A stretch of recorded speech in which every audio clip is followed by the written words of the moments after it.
What's up, kings and queens? Today, let's talk about the first colored woman removed from public transportation.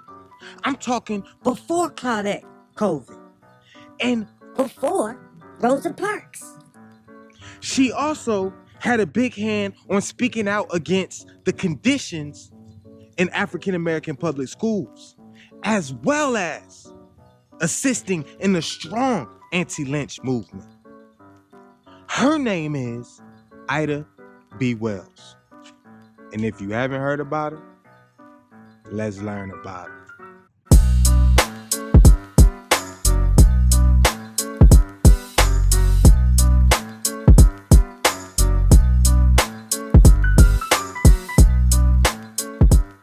Welcome back to another Blackout Friday. And as I said, we're talking about Ida B. Wells. Born July 16th, 1862. She started teaching in Holly Springs, Mississippi.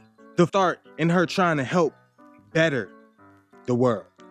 When she got some momentum, she made her way to Memphis, Tennessee in 1883 so she could start teaching there. This is where she also had her horrific experience where she was snatched off of a train car because the train car was too full and she needed to remove herself from her seat because some other white person needed to sit down. She refused to move and was eventually removed. This happened in 1884. She also took the railroad company to court. Guess what? She won. She got $500. Unfortunately, they appealed, and she lost the appeal. Ida B. Wells was quoted saying, "I felt so disappointed. I had such good hopes for my suit for my people. Oh God, is there no justice in this land for us?" Just showing her angst towards the appeal. Just showing how she is sour, how this country has been treating us. This is where she now starts writing articles for the Evening Star under a new name, Lola. This is where she starts to express all of her disgust for the conditions of the public schools for African Americans. In 1891, Ida B. Wells was dismissed from her teaching position by the Memphis Board of Education. They did not appreciate her comments that she made in the Evening Star, speaking out against the terrible condition of the Memphis public school for African Americans. And then sadly, after losing her teacher position a year later, in 1892, she lost a good friend by the name of Thomas Moss to a horrific lynching. With her newspaper platform, she starts her anti-lynch movement. Ida B. Wells was traumatized at the loss of her good friend Thomas Moss, bringing her to the point where she starts working hard to fight this lynching. She starts speaking out about it often, always. That's all she was focused on.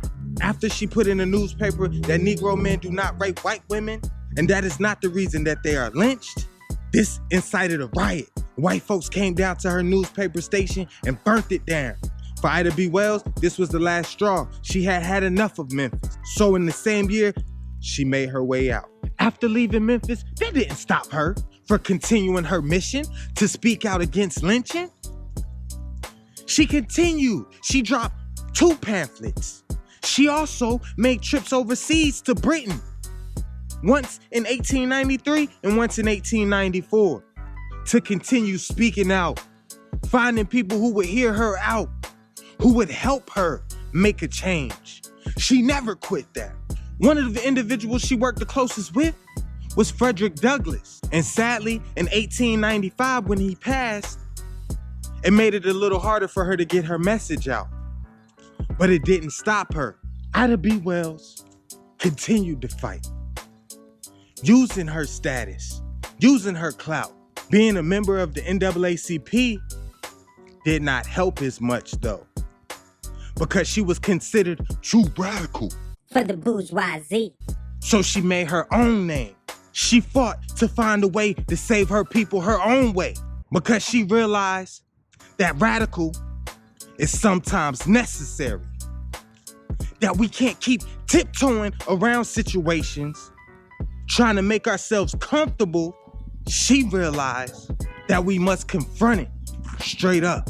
So she never hesitated to speak out about racism on public transportation, on racism in the public school systems, to speak out about anti-lynching and anything else for our people. For Ida B. Wells to never be ashamed to speak out of the injustice that she witnessed, whether it happened to her or to a loved one. For her never being ashamed of being called a radical. For her never being ashamed to continue to speak out even though she's told to lower her voice. For her being the embodiment of the revolutionary mindset. You know that I have got to salute Ida B. Wells for being a part of our Black history. Now, you know that's just about all we got today for Blackout Fridays. So please, please, please, like, share, and subscribe. Drop a little comment. Tell us how you feel. And if you looking for last week's knowledge, you can find it right up here. I'm out.